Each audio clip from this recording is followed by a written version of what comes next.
Tala fa le nei foi vaenga o telefou.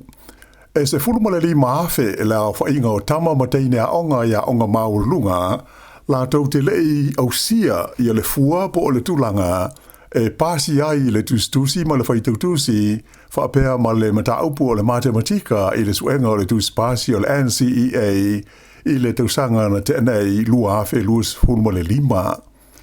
O le nei tūlanga ua wha apopole nai le vasenga o pule a onga o kolisi i le ono wha maamulu o i la tau nei mai le fia onga pea po le fia sue i nisi por kalame wha ale awa onga i le lumanai. O whaino mela ua whala wa i te le mai ze li poti le wales wha sa le laua New Zealand na wha ali ai le Ansett QA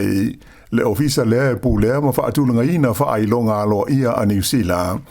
O le iwa pasene o tama matei nea onga i le tausanga se fultolu, ma le se fulu 5% o le tausanga se fulua, la tau te lei au sia le fua o maka e pasi ai, i le tustusi ma le fai tautusi, ai whape ai fo i ma le mata aupu o le matematika po le numera, i le whaai unga o le tausanga lua afe luas fulu 5. O lona winga, pe tusa le ma le 5 afe la whaai o tama matei nea onga o le tausanga se fultolu, ai se fulu afe ia le tausanga se fulu lua. O le ale maua ni o lātou tu spasi o le NCEA, o na lātou te lei au sia ia maka matongi e pasi ai i le suenga le malo. O le totele lava o te maiti sa tausanga se fulu lua, e toe foi i le aonga mo le tausanga se fulu tolu. Aena whaalia whapea, e totele to maiti e lei pasi, e ono le toe fia foi le aonga ona ua whaavai vai. O le nei foi no mela ua tangi ai se pa u mawalalo o le au whae o tamaiti aonga e pasi le suenga le nei o le NCEA i le tonu o le 5 tausanga ua tua na i tu nei. E manatu ia le vasenga o pule aonga o ia wha le tonu e mauti noa le anua i lalo le au whae o tamaiti e pasi i le NCEA o le tausanga e luafe luas fulfaa na tūla i mai ai i le se fuluono pasene le au whae o tama mo teine aonga na i umai i kolisi ai le ipasi le suenga lea le malo o le NCEA. Ua whaamatala ina le pālemia ia Christopher Luxon le la FEB inga ma le taitai o le pātia le New Zealand First wa vasa mana ia Winston Peters i le mata upu a awhiai le whenga inga tau whaatau inga ma le malo i tia e whapea o se senga a le au mātutua. Whaalia e wawasa manaia o le whenga inga pe a whai o le a whaatau nuina o le ama whai ai o na malanga mai i le tono New Zealand nei le whai tau fia se furu awhi o tangata mai i tia ma la tau ave se ai ni a wanoa e da tau o na tu inatu i tangata o New Zealand. O lo te ena malo si le partia le National i a lea ta ofi. Ta ua Luxon e se le manatu o wawasa manaia i le whenga inga tau whaatau inga masaina, ma e se foi i le mata upu a ofi ai le tū lea tau i malanga inga po le immigration. Sa whesilingi ai e le li whaasa lau o le wales whaasa lau a New Zealand o Corin Dan le pālemia i le na polo kalame o le Morning Report i la sunga fuan nafi. E na te talia ina i a whaitionga le teitai o le New Zealand First e whaasanga i le malo. I le whaamanino ina le lei mai o aia inga o le mataupu e awhiai. I a se whenga inga tau whaataua inga ma le malo i ni tia. Ta ua e Christopher Luxon ua lewa na whailo mai i a le tau while nei o wawasa mana ia e winga i mataupu tau malanga inga. Ai whapea i fo i ma se whenga inga te Tala o whaataua inga mo i ni tia. Mai o se vaenga, e langaroina malo si e lana pāti po lana vaenga wha whai o malo. Mai o lona teltonunga fo i nā peita ai ta ua le pālemia e se i a lea da ofi o le teitai o le New Zealand First. Sa wha mawhaina le pālemia e le o se mea leanga le iai o se inga wha tangata matua ilo la maa ma le teitai o le pātia le New Zealand First. O le mata aupule nei a awhiai se mulienga i le vāle malo New Zealand, ma le malo i ni tia. E talia ma whaatanga ai la whainga e awhe fitu se lau o tangata e iaito mai whaapitoa mai i ni tia. E malanga mai ai i ni visa whainga luenga le tū mau i tau sanga teitasi e ngā lulu e mawhai ngā rua ngai I New Zealand ai. O lea fo I visa e tusa o le Sānoanga le Pālimia, e le mawhai o na toi whaafau, mai o lātou e malanga mai ai, e whiliwhilia lea mai le lisi e taua o le Green List, lea o lo iai I le matanga luenga o whemalanga inga po o le Immigration New Zealand. Ua pasia e le pulenga o le Aotearoa le whaia leo te suenga tū maoti e tūsai o le solo ele na mari ni waitanga te ono I Mount Maunganui I le masina na te nei. O le whaiunga sa ioina e suius fono le pulenga po o le council I sana fono tanga whaanatinati le songa fuana nafi. Watangi ai le mana o le pulenga I se suenga e whaafoe se whaalapo tonga tū maoti ai le o se suenga e whaialawa e le pulenga la tau. O se taimi mumu atu, tarua na tula I maile nei whaalawelawe, sa whaari ai e le pulenu ia mahe Drysdale I alona mana ao, ina ia whaia se suenga a le pulenga po o le council, e ui ina o le fo isa whaailoa le fuafuanga a le malo, e whaia fo isa la tau suenga I le lava whaalawelawe. Ta ua le li pulenu o le nganga autu o le nei whaamoe, ina ia mawhaia na whaamautuina mea moni na tutupu maali ni mai, ma ia maua ia ise mani nonga ma se malamalamanga le lei, e mai se pesa le lei mao ngā matala whengai, ia ngā ioinga sa whaatinoina e le pulenga, ina ua tula I mai lea whaalawelawe. E le ngata I lea sa ta ua fo I le pulenu o Tauranga, oni le sona e ono maua mai ai le nei suenga, e ta ua tele lea mo le anga I luma, ai mai se le puipuinga o le saunga le mua tangata, e no nofo ai lea vaenga o le tunu, a e whape ai ma tangata e masani, o na malanga asia si atu mata whawhao I ai. Whai unga ua whaia nei le City Council le Tauranga, o le angaru lue ai ia le pulenga, e whaamautu a inga ma te iala, e whaafoe ai le suenga, ma whiliwhili e stasi e whengai ma lea ma ta upu ma le sa ililinga ma whaatulanga ai ma le vai teimi e wha ngā solo ai le nei ngā luenga. Sailonga o na wha lenga ina le tele o whaatoanga I le tumutumu o le talawhatai sa sae po o le East Coast o le motu I mātu o New Zealand ia wha malolonga ia sa la vea ai lea vaenga o le tunu I le masina ua mawai. O lea whaatoa a mata o na maua mai le ata atoa o mea sa whaatama iai I ti munga mamafa malolonga ia sa awha ina ia vaenga o New Zealand ia Januari. Na whaasolo na asia ia whaatoa ngā te itasi lea vaenga o le tunu e sui o le whaalapo tonga lau whai whaatoa ngā o le fumanu e pe upovi mamamoe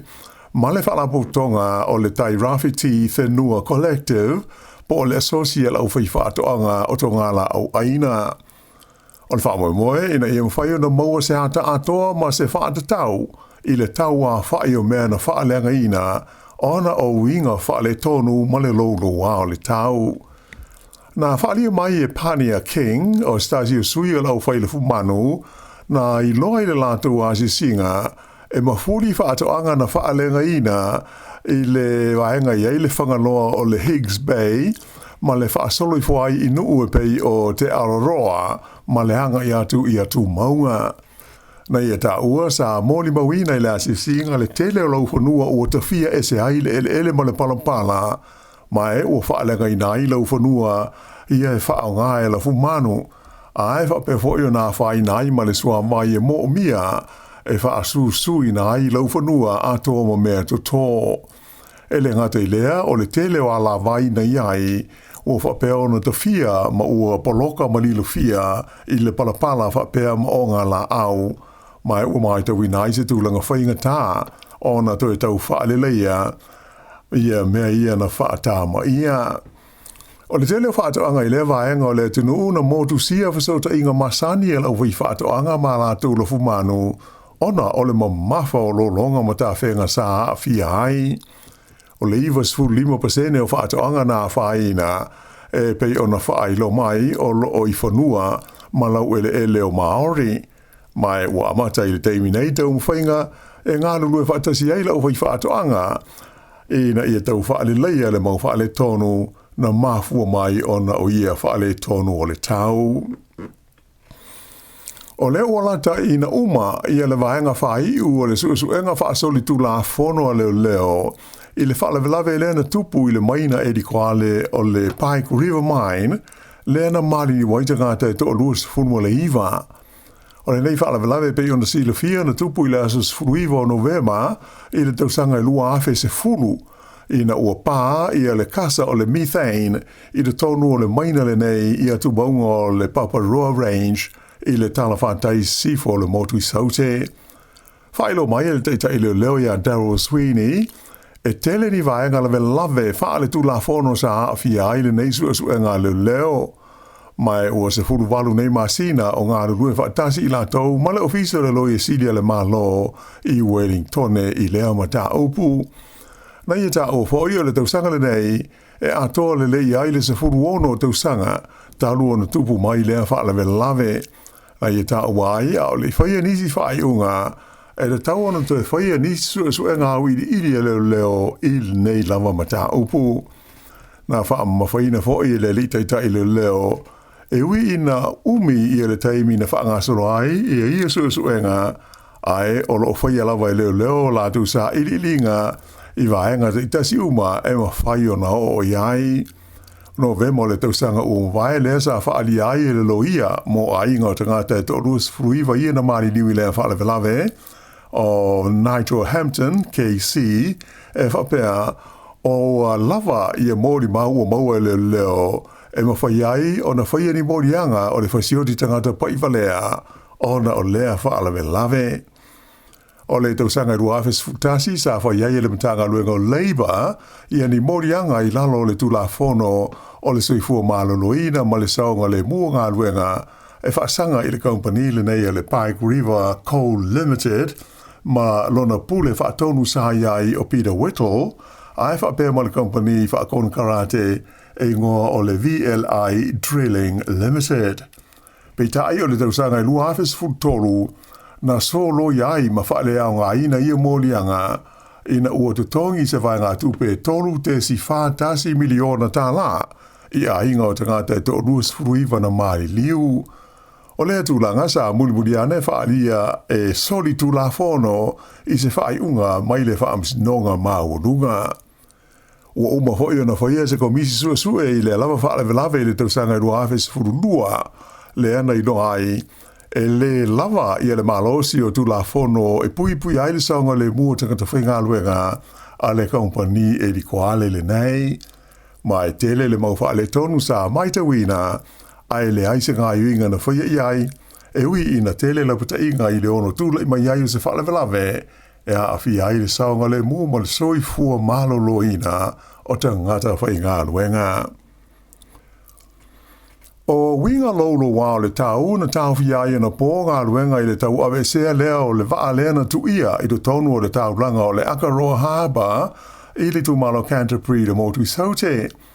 O le waa le nei o le kompania le Black Cat Cruises na tu ia ini ala i le astona i taruai a o malanga ai ma se pase se to whaase fulu whaapea malona au waa. Ua amata le teimi nei se suesue ngalo ia a le komisi mo le suesue ina o whaala velave tupu tau i awala o whela ua inga mai oha oe moe po se vai meo le sfurulua masina mo le lua tusanga le umi e wha ngā solo a ia sa i linga. Le asonga fua nafi le sa tau mo whai ai le pūlenga o le taulanga i Aotearoa mo nisi fo i whaala po tonga e ave se hai le vaale nei mai le mea na tupu ai le whaala velave ma whaia fo i ngā luenga i le tau tau fiu fia o le awhai na ai o le sami ma le ngātai whale ona o le suau u lea ua liki ma masua i whafo mai i lea waa. O se vaenga o ia tau mwhainga e au fia i le fia toso e se ina lea o le waa i se o ngā sami do loto ina ia whaasau i nā i mai leo no whaale ngā ina o le tino pei tai e le ima whaiu na whaia lea tūranga au lea la o tu e tātia nei ia ngā luenga uma ona o tūlanga whaale tono le tau o lo walo ia mō aso e lua o lumana i nei. Ua whamania mai e le li pālemia ia Christopher Luxon o le a malanga atu o ia i le malai i Waitangi i le vai aso nei awai sauninga whaamanatu, mo le whengainga o Waitangi, o le lua whelus furuono. Pei ona si le fia o le tausanga taruai, lei awai le palemia I sauninga whaamanatu nei le malo I Waitangi. Pei taila na whaelo mai whapea, o le nofo ai le li palemia I Waitangi mo le aso malo lo tonu o le Waitangi, le asfarili lea ono Februari, ai o le awai o ia I wheido inga matangata Māori, wa ia ma whaafoina sauninga o le whengainga I le neito sanga. Ta ua mai suisa upu mo le palemia, o lo o whiatara noa le li palemia I taitai o tangata Māori, tu sai o le tariatu o le malo, I whaawhita auli na mafua mai winga whaale tonu ma le lolo wao le tau, ia nā whaina I se vaenga tele o le turangi I mātu o New Zealand, ato ai maisi ngā luenga o lo whaatino e le whainga malo, mo le whaale leia o le tamau ainga o le tunu. O le tausanga na tenei sa malanga ai I le motu I saute Christopher Larkson, ma a wai o ie sa ninga whaamanatu o le Waitangi, I le nuu o Māori o le Naitahu, le sa whaia I le onuku marae I le nuu o Aotearoa.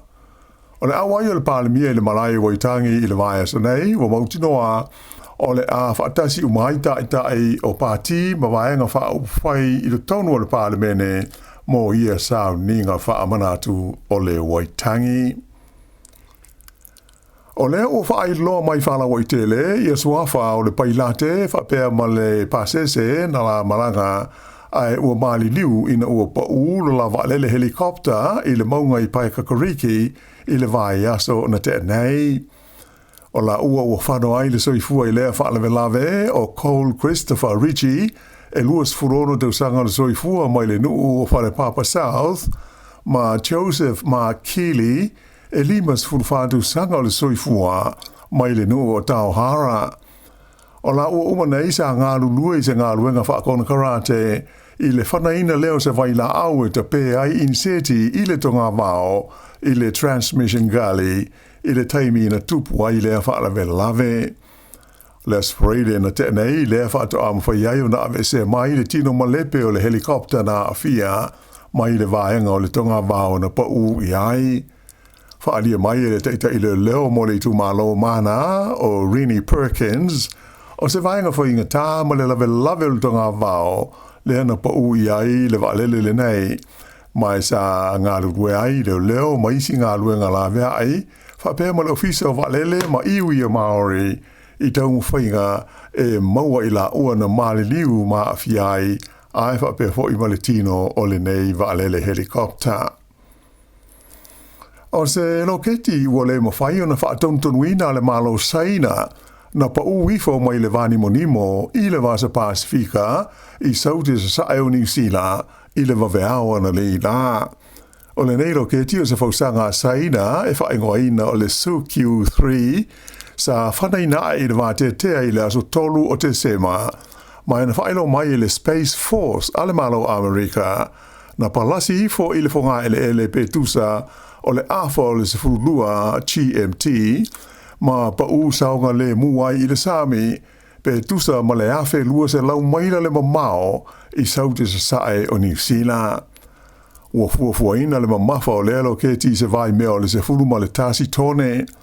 sa iai popolenga o tunu I Europa I le ono pa uifo iai o le nei loketi, peitai o le o whaamaunia, ua palasi ifo saonga le mu I le Sami I saute sa sae o New Zealand I le vaveao ana le la. O ta male o le tuainga o le Toyota Aqua, e o pito tele iai ta vale na ngau ia tangata I to tonu o New Zealand. Whailo mai e le company insure o le AMI Insurance, e siri atu le iwa hafe la whai utalo sanga na lātou maua, mai tangata na ngau ia lātou ta vale whapea I le tausanga na mawai atu nei, lua hafe luas hulunga le lima. Ta ua le company o le 8% o ta vale uma na ngau ia, matu ina atu ai claims mo insure, o ta vale ia o le tuainga le nei o le Toyota Aqua. E so atu iai le Toyota Corolla, I le 5% ma leisi tuainga e ta ua o le Nissan Tidas I le 1%. Sa I lo fo ia wha maunga, e fōringa mai o ta vale nei o le tuainga o le Toyota Aqua, sa su e whaapitoa lava ele au ngā o i ave i le tausanga o mawai. Tu sa ma le wha i a taimi na mawanungai na i lo ta avale o le itu ainga o le Toyota Corolla ia e au pito i tele i eita avale e whai insiua i to tonu o New Zealand. O le whai unga le masina le nei o Februari o le a tapuni tu mawai se tasi o whale fish and chips ua tele tu sanga o le na tutua i se tasi o vaenga o le lau mua i Wellingtone. O le pisnisi le nei e whae ngoina o le Rice Bowl Burger Bar e la wala o le Ready for Street e le mamao mai le whale mai tele i Wellingtone. Na mua i te Tala i le amatanga o le vaitu sanga e awhi iwa se lau fitu se fulu. Whaelo mai e le tamai te isaina e ana lea whale fish and chips o Wawa Shan. Na amata mai le tu sanga lua awhi male iwa o na pulea e lona ainga i a lea pisnisi. Ai o le whaafi tauli le ua tūra i mai nei, ua mana o le landlord ina i a whaia se swinga tele i le whanua a to haima le whale o loo iai le lato whale fish and chips. Sa i a whaafi tai ai le langolongo sua le mamanu lau tele o le tunuu e masani o nanga i atu le lato whale i le tonu o le se furu ma le fitu tau sanga ua mawai atu se i o mai lava i le taimi nei. O le au hoki a li New Zealand le Black Sticks ua manu malo i le la series o ta alonga wha le vao malo ma le au a Japani ina ua malo la tau i lona tolu o ta alonga i le vao au ilua i ai e wha i le tolu ana po. O le ta alonga mua na malo ai le au a Japani i ai e 5 i le lua a New Zealand ai na malo le au a New Zealand i lona lua ta alonga e 5 i le tasi a o le whaia le ta'alonga whai u leo le series i Hamilton le ua malo ai le Black Sticks. Pei tai la e ui ina o le ua uma le series i le vau i au, a ena whailo mai o le ato e whaia leisi ta'alonga wha au popo i le va o au a li i nei a New Zealand mai Japani i le aso lulu a tae ao. O le au le nei a li i le Black Sticks, wha pe aima le au hoki e tamai tae a New Zealand, o uma o na wha maustu o la vanoa e tauwa ai le ipu o le laulangi le foiwha angatama i le tausanga nei. I ta'alonga soka o le ua se e atu i le tūlanga lua le au ta mai tai Wellingtone o le Phoenix i le whaasalonga o au o le tamisanga soka Australia le A-League i na ua malo i le latu ta'alonga ma le au o le Jets le sa whaia i Newcastle i le asana te nei. O ai o le ta'alonga e 5 Wellingtone ai tasi i le Jets. O se maloa o pito maua e leo le Phoenix i to tonu o Australia taru na ofi atu i tāmino sanga le nei. O se maloa mua fo i leo le Phoenix i le aule nei e le Jets i le lato malae i Newcastle. E le ngata i lea ai o le teimi mua fo i leo o mawai e stasi o ta maita i ta alo i ani si koa se tolu i se ta'alonga e tasi i le tāmino sanga le nei o le A-League a Australia. O le tamaita i tala vauengo e a Pia Flock, se furufitu tau sanga le matua, e ta alo i le leina i luma po le forward, le ana i a mawaina si koa nei e tolu mo le aua Wellingtone. O isi si koa e lua na maua e le tamaita i o Emma Pinnenberg, ma le tamaita i o Ellie Walker, o si koa mua fo ia a ia tamaita i o le aua le Phoenix mo le lato au. Mai i ta'alonga e se furulua ua uma le Phoenix o le taiminisanga o lo whaangasolo i le teimi nei o le ua ono lātou malo, tolu tutusa ma le tolu o whaia ina. O leisi ta'alonga e so ai le Phoenix sa tamai tai o le ata alo ai ma le au mai i Perth, ma o le ta'alonga e whaia lei le laumua i Wellingtone i le aso malo lo o le waitangi le as foreile o le vai aso nei. O le whai unga le nao, telefou,